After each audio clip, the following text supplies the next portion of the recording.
तं करोति वाचालं पङ्गुं लङ्घयते गिरिं यत्कृपात्तमहं वन्दे परमानन्दमाधवम्।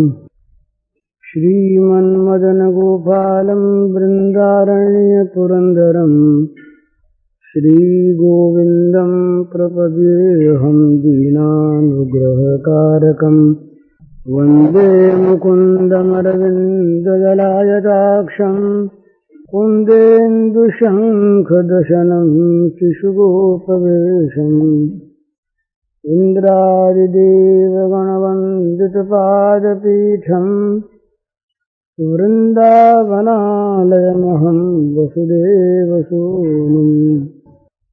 नवजलधरवर्णं चम्पकोद्भासिकरणं विकसितनलिनास्यं विस्फुरन्मन्दहास्यं। कनकरुचिदुकूलं चारुदर्हावचूलं कमपि निखिलसारं नौमि गोपीकुमारम्। वंशी विभूषितकरान्नवनीरदाभात् पीताम्बरादरुणबिम्बफलाधरोष्ठात् पूर्णेन्दुसुन्दरमुखादरविन्दनेत्रात् कृष्णात् परं किमपि तत्त्वमहं न जाने।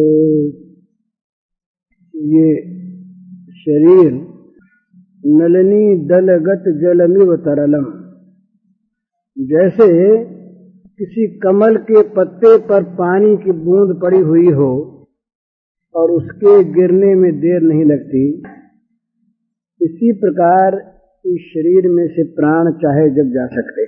इतना ये क्षण भंगुर शरीर है, अभी है और अभी नहीं। किसी कच्चे घड़े को फूटने में देर लग सकती है, पर मनुष्य के शरीर का अंत होने में देर नहीं लगती।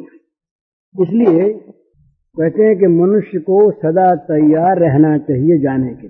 पता नहीं अच्छी अवस्था में बुरी अवस्था में मृत्यु बाट नहीं देखती कि इस प्रकार की अवस्था होने पर इसको ले जाया जाए।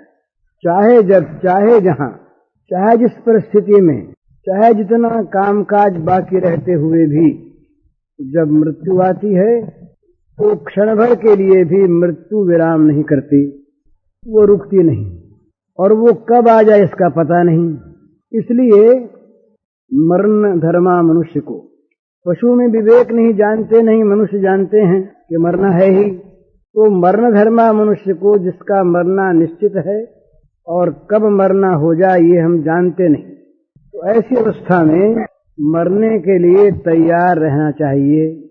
और दूसरी बात, मरने से पहले पहले जिस असली कार्य के लिए मानव देह मिला है उसमें लग जाना चाहिए। अगर पूरा न भी हो तो लग जाना चाहिए।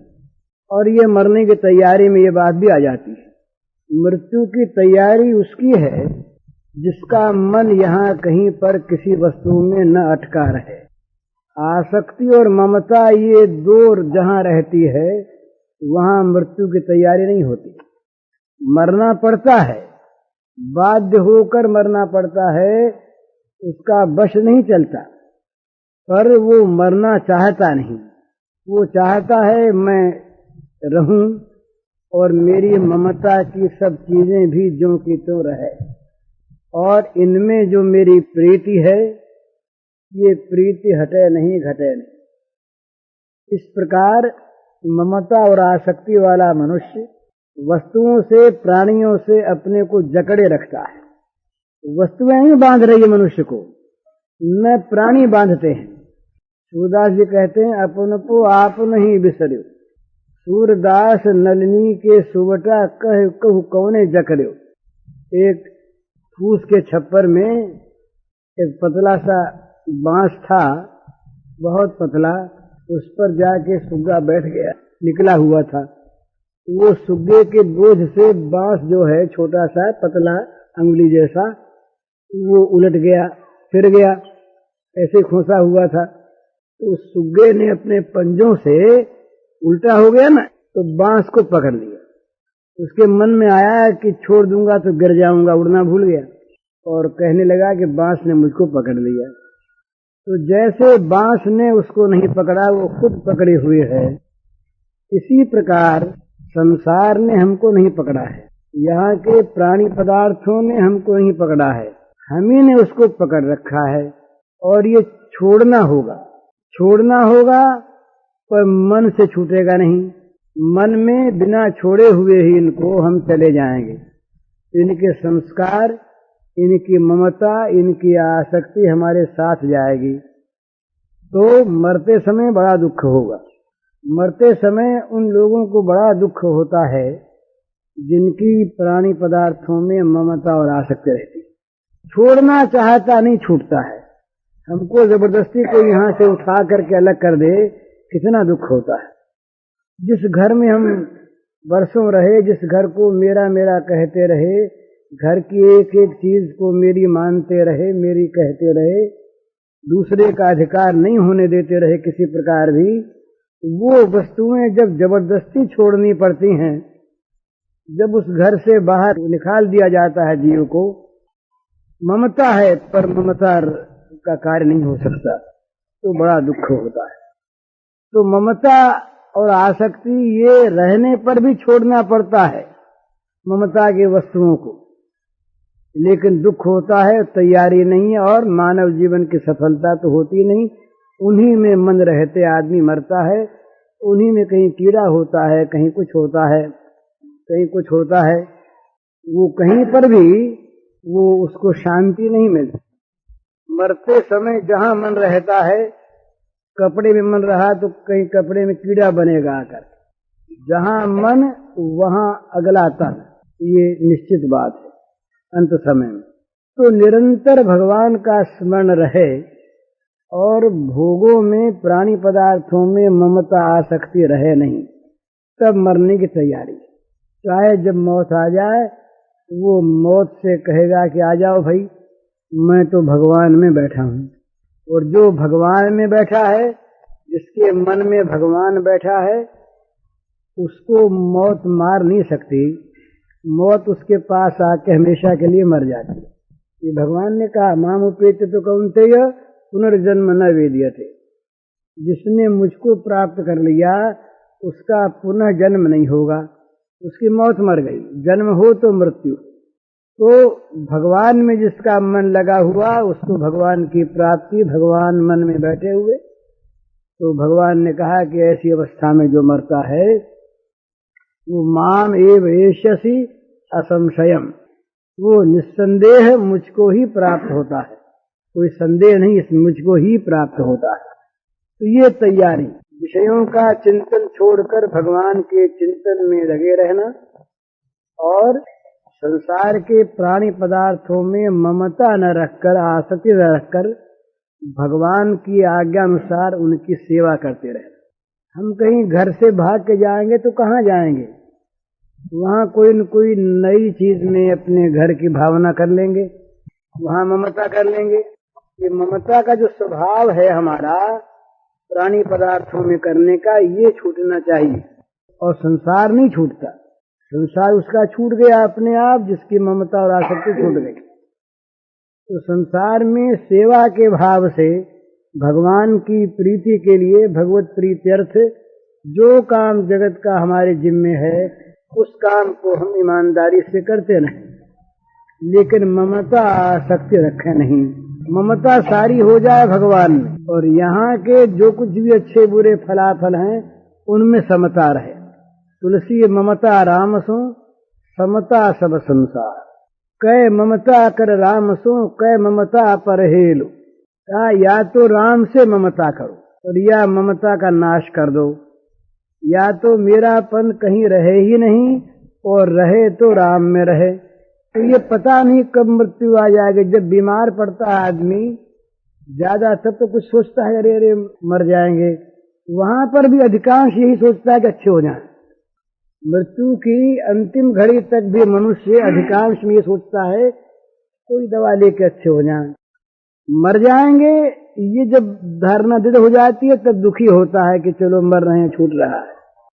उस समय कोई कोई के मन में आती है कि हमने भगवान को भजा नहीं, याद नहीं किया, संसार में क्या रखा है, कुछ वैराग्य भी होता है। लेकिन जहां अच्छे होने लगे फिर मन से तो भगवान निकल गए, भगवान की स्मृति निकल गई, फिर वही जगत का चिंतन, वही जगत का सुख दुख, उसी में मन रम गया। फिर इसको शास्त्रकारों ने प्रमाद कहा है। जो अचिंतनीय है उसका चिंतन करना ये प्रमाद है, जिसके चिंतन में कोई लाभ नहीं। जगत का चिंतन तो उतना ही करना है, सीमित, जितना करने की आवश्यकता है। रसोई बनानी है, रसोई जीवनी है, बस जीवने का चिंतन हुआ, भोजन कर लिया, समाप्त। जगत का चिंतन तो करना चाहिए कार्य के समय, कार्य की आवश्यकता तक ही, और भगवान का चिंतन करना चाहिए नित्य। ये बड़ा फर्क है, हम लोगों में उल्टा हो रहा है। हम लोग जगत का चिंतन तो करते हैं रात दिन सोते जागते, और भगवान का चिंतन कभी कभी बोले अब नित्य कर्म करने बैठते थोड़ी देर कर लो, उस समय भी पूरा मन नहीं लगाते, उस समय भी मन जगत का चिंतन करने में ही प्राय लगा रहता है। पर ये थोड़ा आवश्यक है, कर लिया। करना इससे उल्टा है। दुकान पर गए, दुकान का चिंतन किया, ऑफिस में गए, ऑफिस का चिंतन किया, काम किया, फिर उसको भूल के असली काम में लग गए।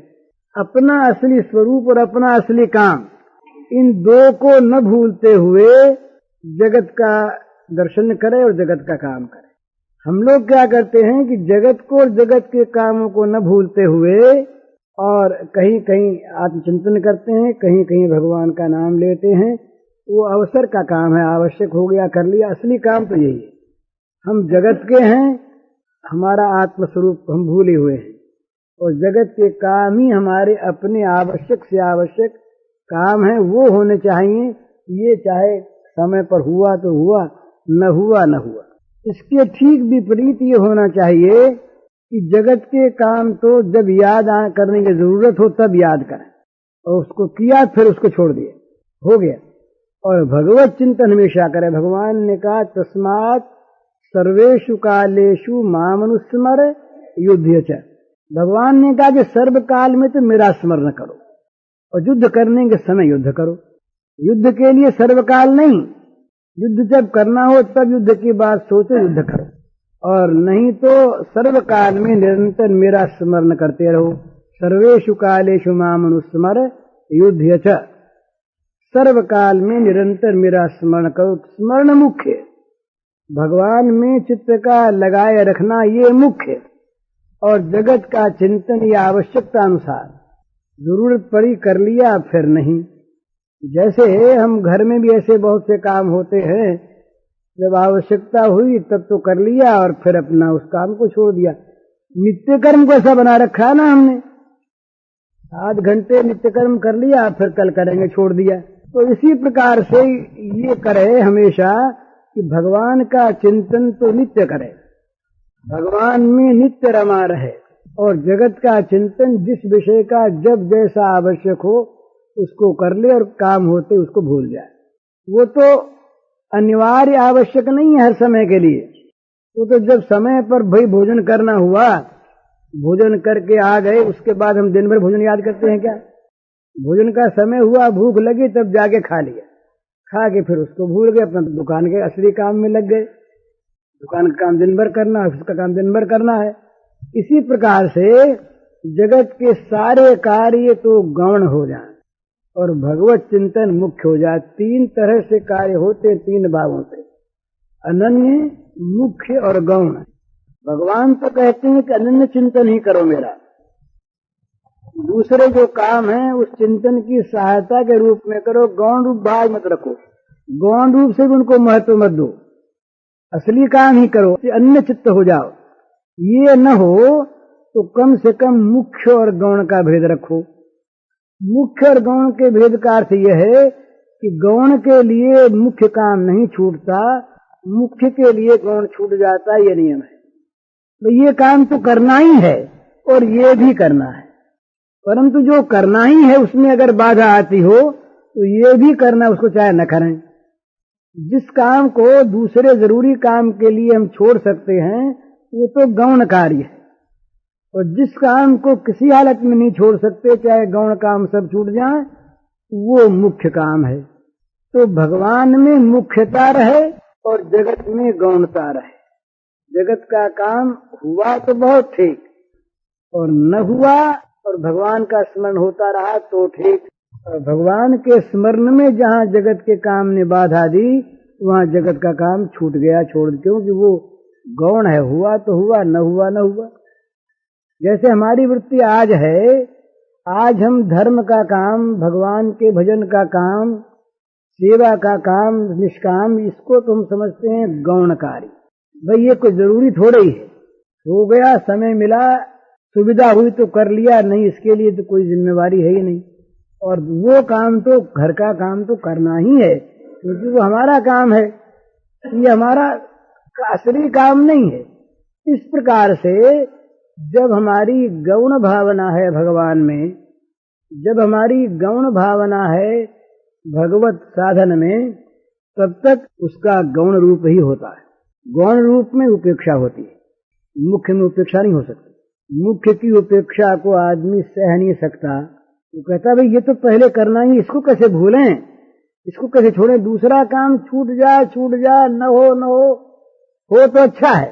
जैसे किसी के दो व्यापार हों, एक व्यापार में बहुत बड़ा नफा होता हो, दूसरे में बहुत कम होता हो, दोनों काम है, दोनों ही देखते हैं। पर जो बड़े नफे का काम है, वो अगर छोटे नफे का काम करने में छूटता हो तो छोटे नफे के काम की उपेक्षा कर देंगे, बड़े नफे के काम को अवश्य करेंगे, क्योंकि उसके छूटने में कोई हर्ज नहीं है, छूट गए। गौण की उपेक्षा होती है, मुख्य की उपेक्षा नहीं होती, ये नियम है। जो अनिवार्य आवश्यक कार्य है उसकी उपेक्षा नहीं होती। जो आवश्यक तो है पर अनिवार्य नहीं है, हुआ तो हुआ, न हुआ।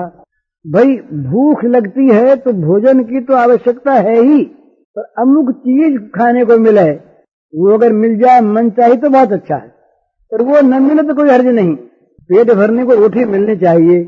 इसी प्रकार से जहाँ मुख्य भाव होता है उसका परित्याग आदमी नहीं कर सकता, हजार दाम दे करके भी, बड़े से बड़ा मूल्य दे करके भी।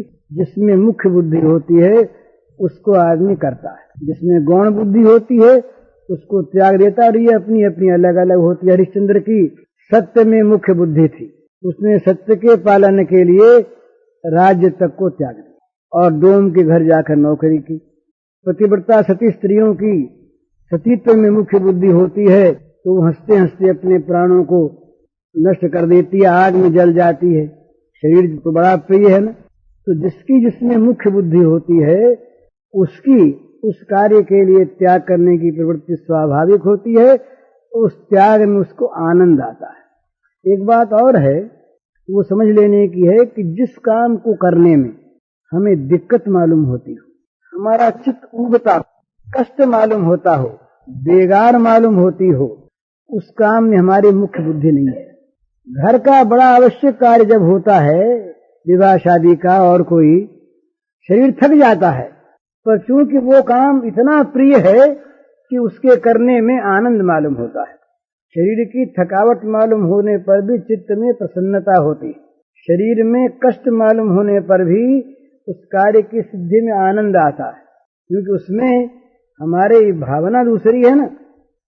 तो जिस साधन के करने में, जिस प्रकार की साधना में हमको मन में कष्ट होता हो, चित्त उकताता हो, बहुत देर हो गई माला फेरते कितनी फेरें, इस प्रकार चित्त उब गया, आनंद नहीं आने लगा, चित्त में थकावट मालूम होने लगी, शरीर में नहीं, चित्त में थकावट मालूम होने लगी, दूसरे काम की ओर मन जाने लगा, तो समझना चाहिए कि उस साधन में हमारी वास्तव में मुख्य बुद्धि है नहीं। मुख्य बुद्धि होने पर परिश्रम करता है आदमी, पर उसे अच्छा मालूम होता है। हम उपनिषद में आया है, बृहदारण्यक में है, कि यदि मनुष्य बीमारी को तप मान ले, बीमारी में मनुष्य यदि तप की भावना कर ले तो उसको तप का फल मिलता है और बीमारी का कष्ट मिट जाता है। तो बात क्या है, वही अनुकूल प्रतिकूल वृत्ति वाली बात है। बीमारी है, बड़ा कष्ट है, शरीर में तो कष्ट है ही, मन में बड़ा कष्ट है, हम बीमार हैं। और तपस्वी आदमी जब जेठ के महीने में चारों तरफ आग जला करके धूप में बैठता है तो शरीर को तो कष्ट होता ही है, पर चूंकि उसमें तप बुद्धि है, तप बुद्धि होने से उस काम को उत्साह पूर्वक, आनंद पूर्वक, उल्लास पूर्वक करता है, करने में उकताता नहीं, बुरा मालूम होता नहीं, थकता नहीं मन, और तप बुद्धि रहने से तप संपन्न हो गया, आनंद मिलता है, फिर तप का फल मिलता है। इसी प्रकार उन्होंने कहा कि बीमारी में अगर तप बुद्धि कर ले तो मैं तप कर रहा हूं, तो जैसे तपस्वी आदमी को, तप करने वाले को तप के कष्ट में आनंद होता है, उसी प्रकार उसको आनंद होता है उस बीमारी के कष्ट में। फिर उसी वहीं कहा कि अगर मृत्यु को मुक्ति मान ले तो मनुष्य मुक्त हो जाएगा, उपनिषद में आता है। मरता तो है ही, तो उसमें अगर मुक्ति की भावना है तो मन जाके भगवान में लग गया, मरने के बाद मुक्ति हो गई। तो जहां जहां पर मनुष्य की अनुकूलता है और मुख्य भावना है, आवश्यकता है, वहां चित्त उबता नहीं, थकता नहीं, बल्कि न होने पर दुख होता है। ये साधन हमारा कैसा होता है और ठीक होता है कि नहीं, इसकी कसौटी है दो। ये जिसके होने में कभी थकावट न मालूम हो और उत्तरोत्तर आनंद बढ़ता रहे, और जिसके न बनने पर चित्त में दुख हो, वो साधन ठीक है। हम धन चाहते हैं, हम अमुक कार्य में सफलता चाहते हैं, हम रेलगाड़ी पर ठीक टाइम पर जाकर बैठ जाना चाहते हैं, जिसका जो मनोरथ होता है उसकी पूर्ति न होने में दुख होता है। अगर दुख नहीं होता तो समझना चाहिए कि उसका जो मनोरथ था वही मिथ्या था, मनोरथ था नहीं था तो बहुत गौण था। जो चाहता है आदमी वो अगर नहीं हो पाता दुख होता है। तो हमको अगर साधन न होने पर, भजन न होने पर चित्त में दुख होता हो तो समझना चाहिए कि हम भजन चाहते। भगवान की प्राप्ति न होने पर चित्त में परम व्याकुलता होती हो तो समझना चाहिए कि हम भगवान को चाहते। और उनके न मिलने पर अगर दुख न होता हो, आनंद में कटती हो, तो समझना चाहिए कि हम नहीं चाहते हैं। काम ही नार प्यार जिमि, लोभ ही प्रिय जिमिदाम, तिमिद गुनाथ निरंतर प्रिय लागहु मोहराम। इसका यही तो रहस्य है। जो वस्तु जिसको अत्यंत प्रिय है उसको वो कभी नहीं छोड़ना चाहता, उसका मन सबको भूलकर उस एक में जाकर लग जाता है, और उस वस्तु के बिछोड़ने पर, न मिलने पर और मिलने की आशा टूट जाने पर बहुत दुख होता है। तब तो भगवान का जो भक्त है उसका स्वरूप बताते हुए नारद जी कहते हैं, तदर्पिता अखिलाचार्यता तद विस्मरणे परम व्याकुलता। भाई अपना अखिल आचार जो कुछ भी उसके जीवन में होता है वो सब उसने भगवान के चरणों में सौंप दिया, अखिल आचार अर्पित कर दिए। उसके पास रहा केवल भगवान का स्मरण, पवित्र निर्मल अनन्य स्मरण, तद विस्मरणे परम व्याकुलता। जहां कहीं भी स्मरण छूटा क्षण भर के लिए वहीं परम व्याकुलता हो गई, चित्त बिल्कुल बेचैन हो गया, छटपटाने लगा। तो समझना चाहिए कि ये भजन चाहता है। किसी का इकलौता पुत्र मरने लगा हो, कितनी उसको व्याकुलता होती है। कोई मनुष्य अगर डूबने लगे पानी में और न निकल सके, कितनी व्याकुलता होती है। इसी प्रकार से भगवान की विस्मृति होने पर, भगवान का स्मरण छूटने पर जिसे परम व्याकुलता होती है, समझना चाहिए कि वो भगवान का भजन करता है और भजन करना चाहता है। भजन में उसकी रति है, भजन में उसकी रुचि है और भजन उसका मुख्य कार्य है। तो ये मुख्य और गौण का भेद ये है। तीसरा होता है उपेक्षा का कार्य। ऐसा कि भाई दो आदमी में बैठे हैं, बात कर रहे हैं, बोले कीर्तन करो, तो न मन उसमें है, न उसमें आनंद है, न उसमें कोई लाभ की आशा है। दो एक बार कुतूहल से उनके साथ भी हमने राम राम बोल दिया, उपेक्षा से। फिर हंसने भी लगे अपनी भूल पर, क्यों बोले, कहीं शर्माने भी लगे, फिर किसी ने देख तो नहीं लिया हमने राम नाम कहा, ऐसा भी होता है, शर्माते। तो ये बिल्कुल उपेक्षा की चीज है। तो यद्यपि भगवान का नाम उपेक्षा से लेना भी अच्छा है, लेकिन ये साधना नहीं है। तो उपेक्षा का भाव न हो, गौण भाव न हो, मुख्य भाव से हम भगवान का चिंतन करें, भजन में लगें, तो हम मृत्यु के लिए तैयार हो जाएंगे।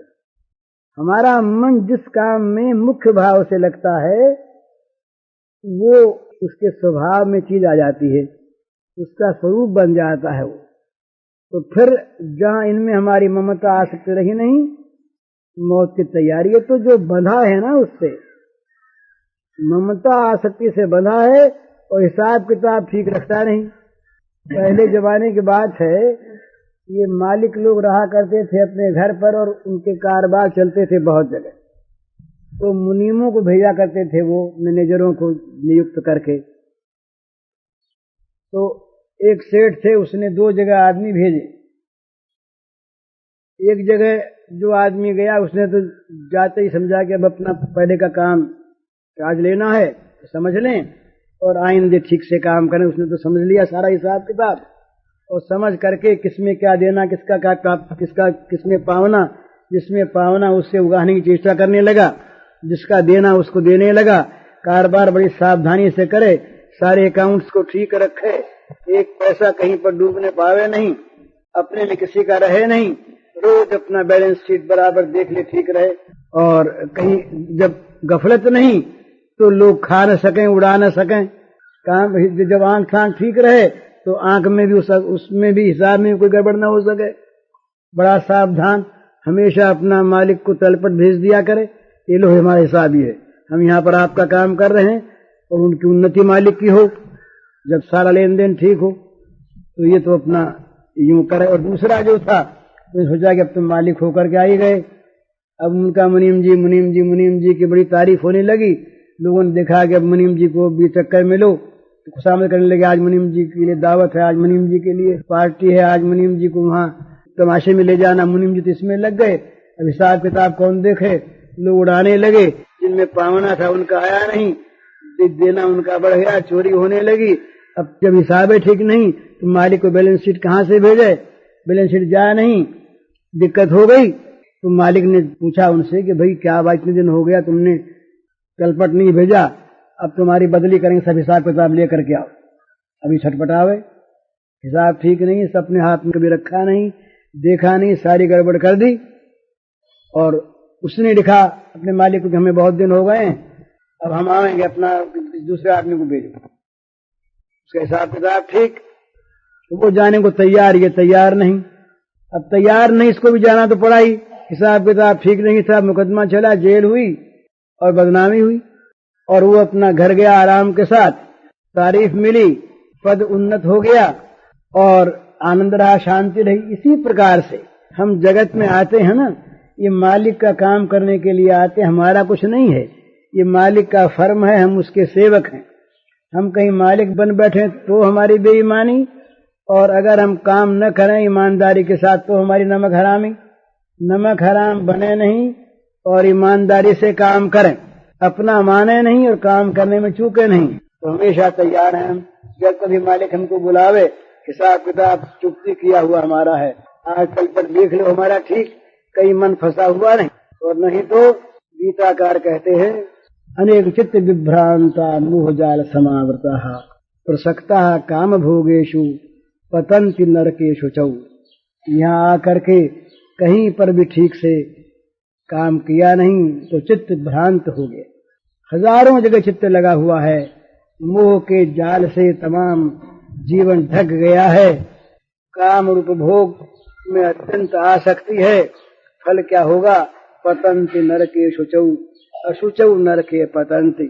जो अशुद्ध नरक हैं, बिल्कुल गंदे, उनमें गिरना, यहाँ भी उन्हीं में गिरे रहे। जो लोग रात दिन विषयों का चिंतन करते हैं वो रात दिन नरक की आग से दग्ध होते हैं। नियम है ये, कामना की आग जितना जलाती है आदमी को, उतना अभाव की आग नहीं जलाती। अभाव हो और अभाव में अगर कामना न हो, अपमान हो और मान की कामना न हो, निंदा हो स्तुति की कामना न हो, अभाव हो और अभाव पूर्ति की कामना न हो, तो वो अभाव अपमान निंदा दुखी नहीं कर सकते आदमी को, कुछ नहीं। और यदि कामना है तो बड़ी उसमें मन में जलन होती है, चिंता होती है। तो बस चिंता से मुक्त रहें, भगवान का चिंतन करते रहें और निरंतर यहाँ का हिसाब किताब तैयार, न कहीं ममता न कहीं आसक्ति। मन फंसा हुआ है ही नहीं तो नरकों में क्यों जाएंगे फिर? तो भगवान का चिंतन, जब कभी मौत आवेगी, मौत हमको देखेगी भगवान का चिंतन करते हुए। भगवान हमारे हृदय में बैठे, हम भगवान के हृदय में बैठे। साधु हृदय मह्यम साधु नाम हृदयम तो हम मदन तेन जानन्ति नाहम तेभ्यो मनागपि। भगवान कहते हैं कि वो जो साधु भक्त हैं वो मेरे हृदय हैं और मैं उनका हृदय हूँ। वे मेरे सिवा किसी को नहीं जानते, मैं उनके सिवा किसी को नहीं जानता। वो मेरे, मैं उनका, वो मेरे। इस प्रकार भगवान में चित्त लगा हुआ। अब ये तैयारी, ये जगत का उधेड़ बुन कभी शांत नहीं होगा, कभी आज तक हुआ नहीं है। प्रकृति में जब विक्षोभ होता है, जब शांत प्रकृति उद्विग्न होकर नाचने लगती है, तभी तो जगत बनता है। तो इस प्रकृति की जो हलचल है, ये अगर मिट जाए तो जगत रहे नहीं, महाप्रलय हो जाए। इसलिए प्रकृति में कभी शांति हो जाएगी ये असंभव बात है। तो प्रकृति के विक्षोभ का नाम ही जगत है। जहाँ प्रकृति स्वाभाविक शांत साम्यावस्था को प्राप्त है, वहाँ तो वो भगवान में सोई हुई है। जहाँ सोई हुई है वहाँ जगत का विकास नहीं है।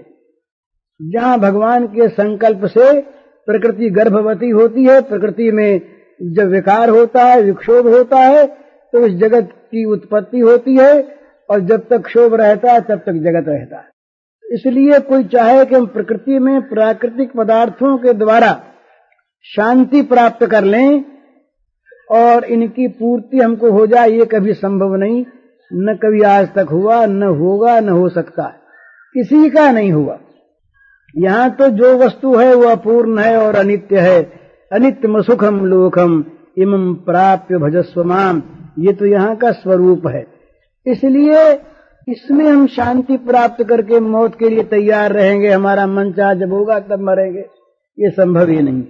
मौत की तैयारी तो यह है कि इन सब से ममता आसक्ति का संबंध छोड़कर केवल सेवा का संबंध रखे और अतिथि की बात घर में रहे। अतिथि का घर में कोई अधिकार नहीं, घर में मालिकी नहीं, पर वो अगर रहता है तो सबसे प्रेम से बोलता है, भाई बहन भी कहता है और बड़ों को पिताजी माताजी भी कहता है, घर वालों को कष्ट न हो ये ख्याल रखता है, बनती सेवा भी करता है।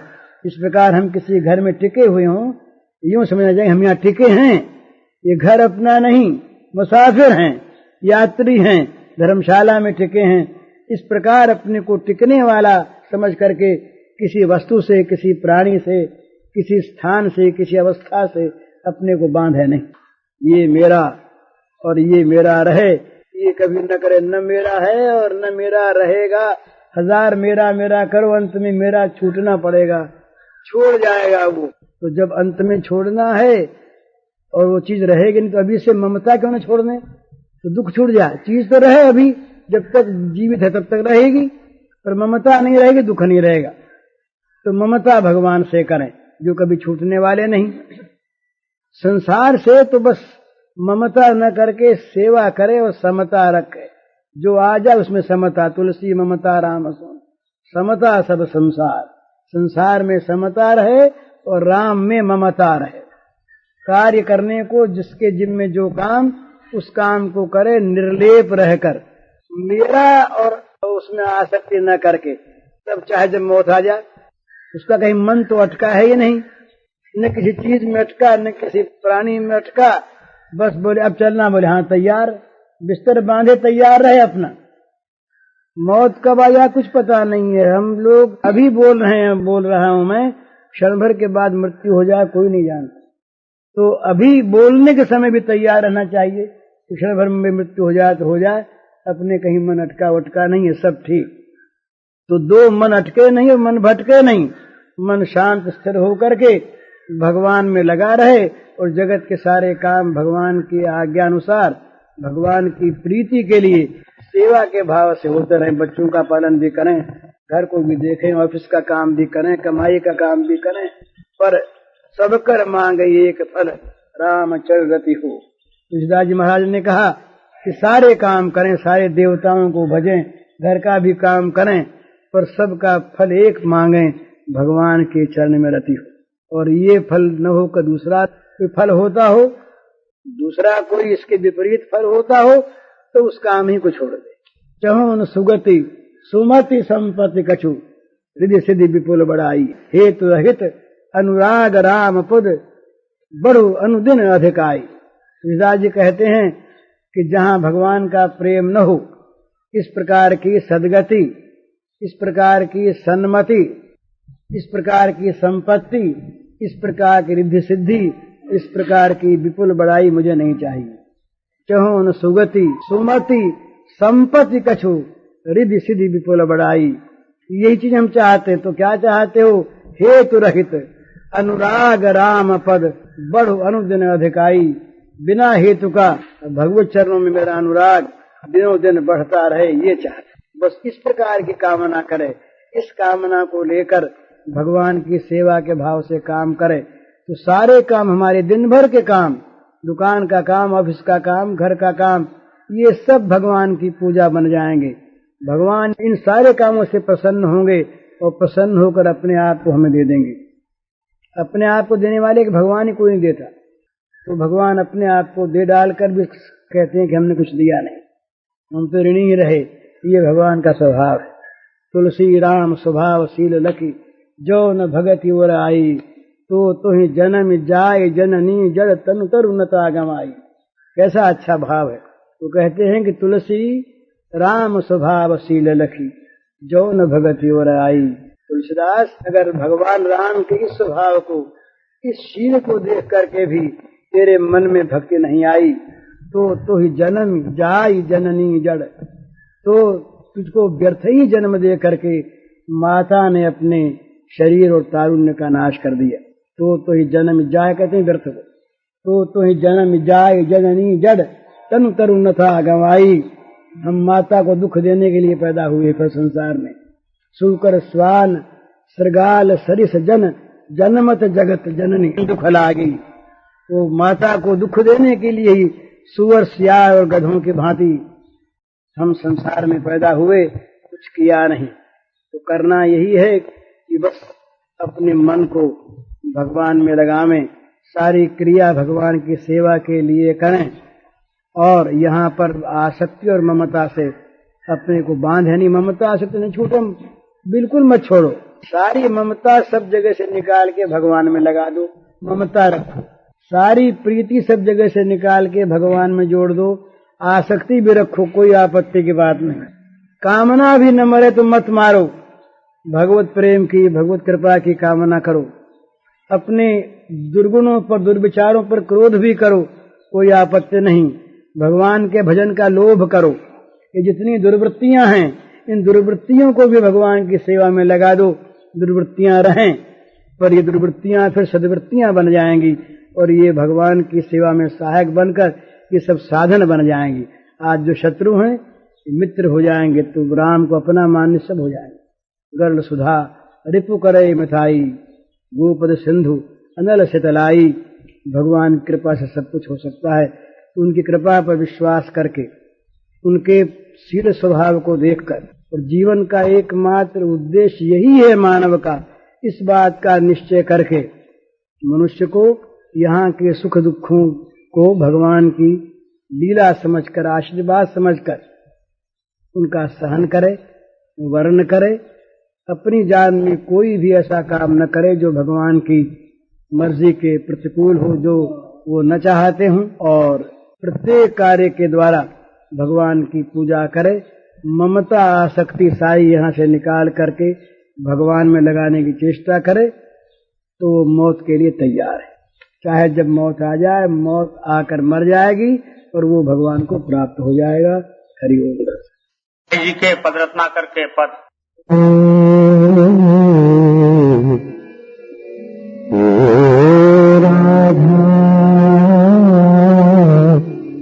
माधव तुम हो हे राधा,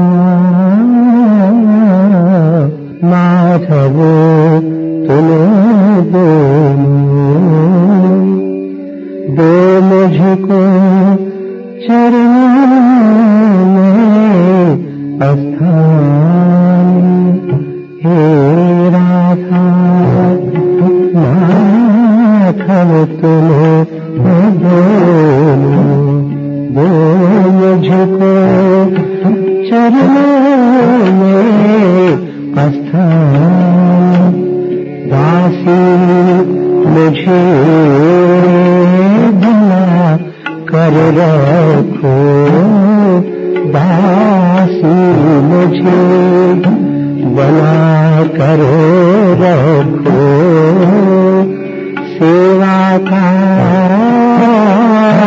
अवसर दो दान, हे राधा माधव तुम्हें दोनों, दो मुझको चरणों में स्थान।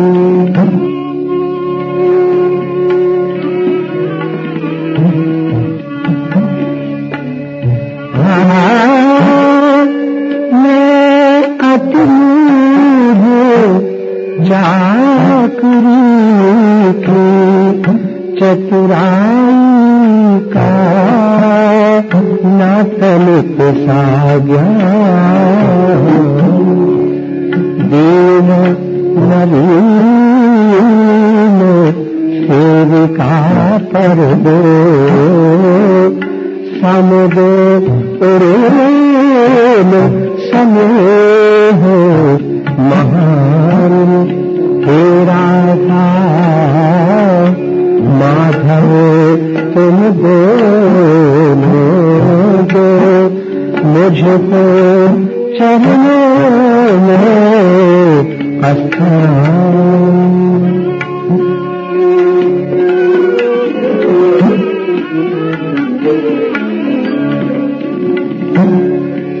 रजकण सरस चरण कमलों का, रजकण सरस चरण कमलों का, प्रभु खोदिगा सारा अज्ञान, ज्योतिमयी रसमयी सेविका, ज्योतिमयी रसमयी सेविका, मैं बन जाऊंगी सज्ञान, हे राधा माधव तुम दोनों, दो मुझको चरणों में स्थान।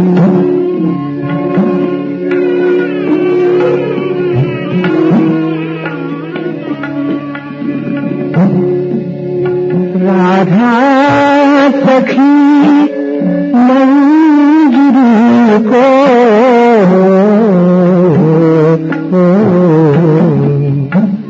राधा सखी मंजरी को रख सम्मुख में आदर्श महान, वो पदानुगत उसके लिए सेवा संविधान, हे राधा माधव तुम दोनों, मुझको चरणों में स्थान।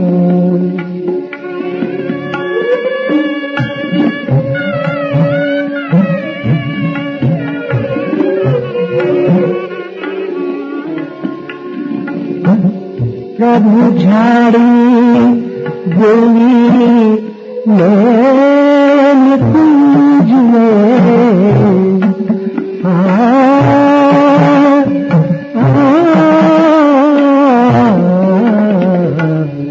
झाड़ी भी तुम्ही मैं पूजन हम साफ करूंगी मैं पद तारूं होले होले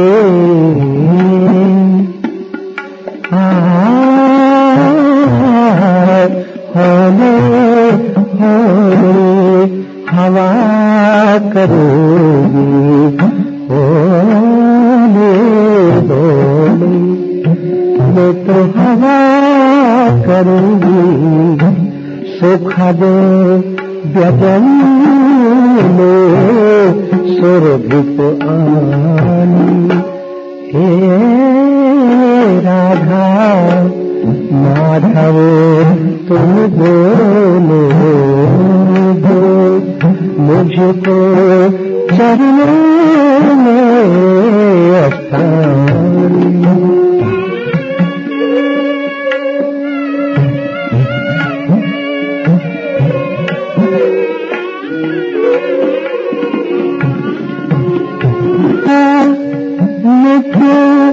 करूंगी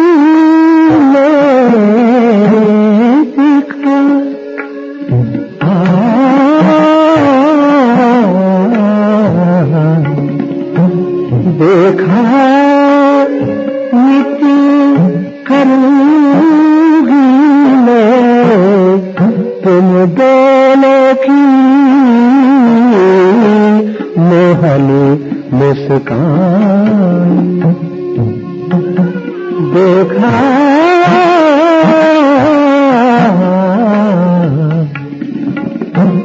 देखा नित्य करूंगी मैं तुम दोनों की मोहनी मुस्कान मेरा वेतन यही होगा बस तो वेतन यही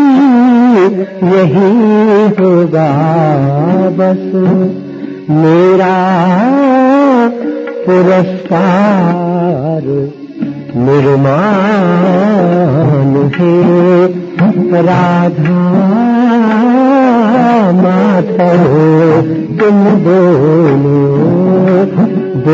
मुझको चलने में स्थान दासी मुझे बना करो रखो दासी मुझे बना करो रखो सेवा का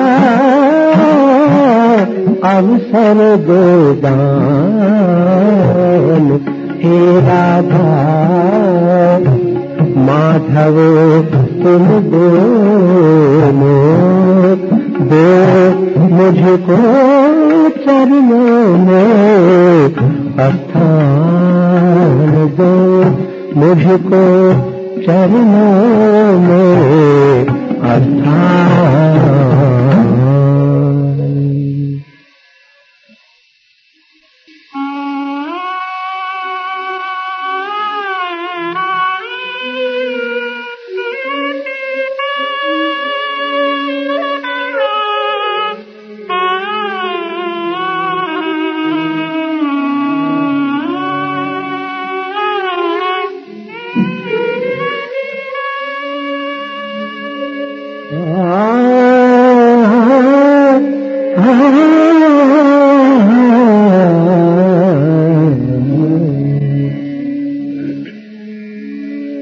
वृंदावन शोभा धाम नवर वृंदावन शोभा धाम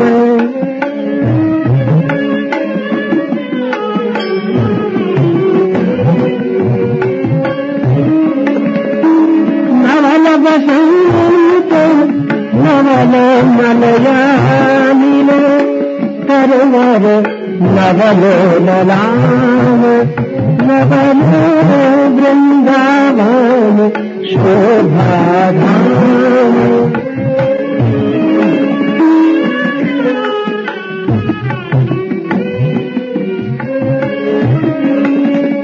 नवल कुसुम मकरंद नवल, नवल कुसुम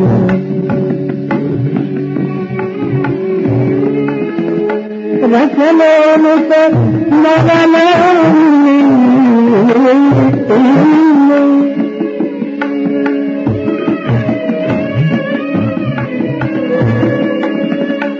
नवल मोरस को सारी को तुमको खिला, कहत नवल सुछंद, नवल वृंदावन शोभा धाम, नवल वृंदावन शोभा धाम।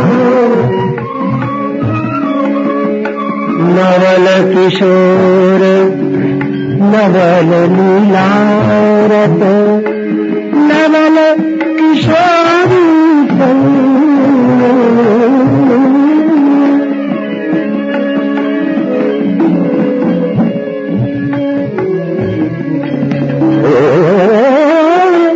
नवल प्रेम आनंद, नवल मूर्छित नवल आनंद, नवल वृंदावन शोभा धाम, नवल वृंदावन शोभा धाम।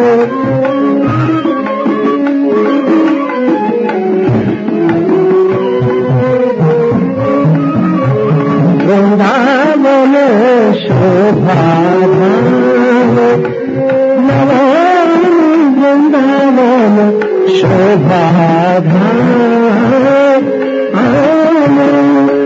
नवल कुसुम मकरंद नवल रस, लोलुत नवल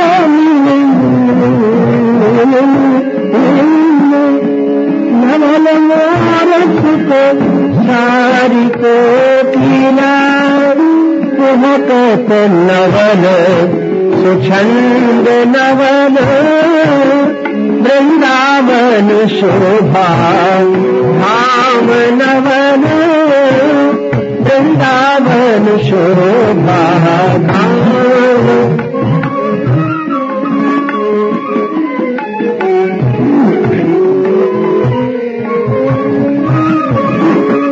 नवल किशोर नवल नीलारत, नवल किशोरी नवल प्रेम आनंद, नवल अति मूर्छित नवल अनंग, नवल वृंदावन शोभा धाम, नवल वृंदावन शोभा धाम।